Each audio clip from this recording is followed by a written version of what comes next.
So what I'd like to tell you then is how Albert Einstein got his start, or got to be so famous, and started with an eclipse, believe it or not. So what happened then is, this was back, let me pull that date back again here. It was back in 1919. All right, okay, here we go. 1919 was the date. So anyway, start out. One of Einstein's predictions in his relativity and some of the things he did, to say there's a star right here, and the light travels from a star in a straight line, of course, across the galaxy, whatever, until it encounters some dust or a planet. It just keeps traveling until it stops or hits something or attenuates away. But what Einstein predicted with his relativity is that if there's something really massive nearby, something really massive, like our sun is so huge, it's so massive, that this light ray here can actually be bent by the mass of the sun. So as the light ray sort of leaves the star like this, it won't necessarily travel in a straight line, but it'll start to bend like this. And so what this is called sometimes is gravitational lensing, because as you may also know, lenses, like in glasses or cameras or something, also bend light. And so this is gravitational lensing as opposed to maybe glass or lens lensing or something like that. But the point is that gravity is able to bend the light. Now, I'm not going to go so far as to say that there's a force due to gravity on the light beam. I'm not saying that, but it's something like that. There's something about the presence of this mass here which pulls the light beam towards it. I think it has more to do with the bending of curvature of space-time, but that's really not part of our class. Suffice to say, gravity can bend light. This is just one of his theories, and it was never confirmed. But then what happened in 1919 is there was a total eclipse. And because the theory was out there, the astronomers then were anxious to test his theory. So we'll put the sun in a position here, and here's maybe a star right here, okay? And then what happened on that day is our good old moon moved in the way like this and blocked the sun's light from hitting the Earth. So there's the Earth, the moon, and the sun, the usual suspects.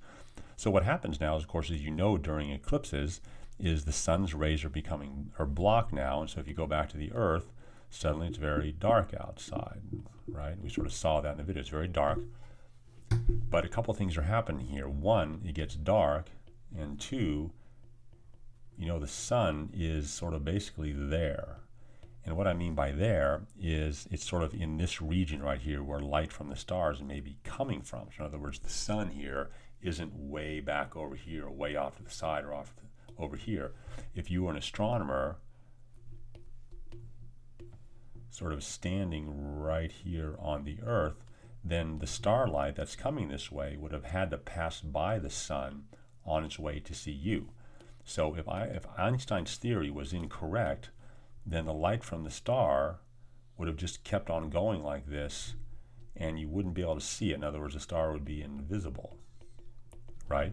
Because why is it invisible? Well, it's there, but its light ray didn't go into your eye, so you can't see it. It just passed you right by.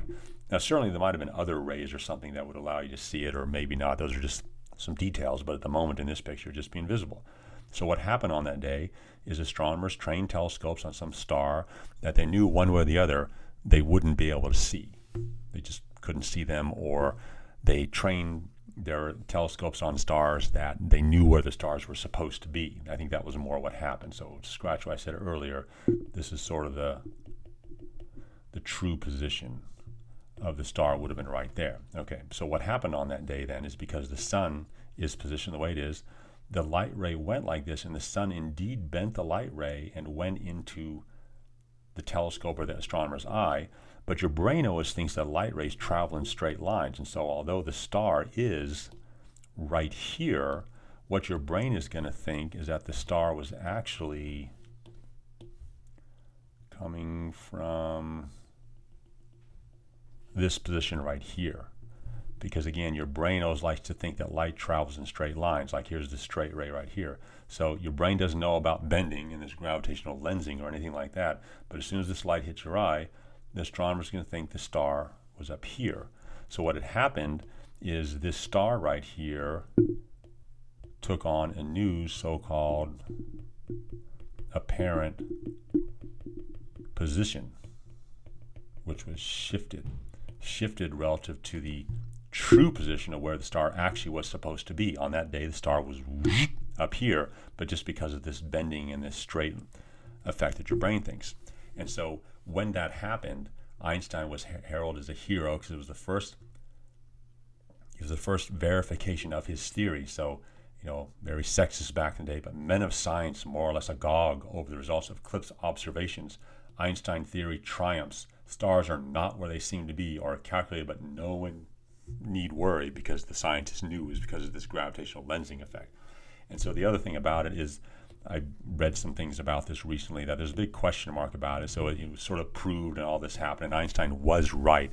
But when one with modern day techniques goes back and looks at some of this data here that was actually that was taken on this day, it was sort of primitive back then.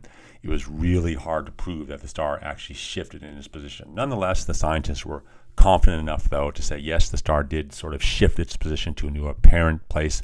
The only thing that could explain it is the bending of light, and that's where Einstein suddenly became a household word. He was a very famous scientist from that point onwards.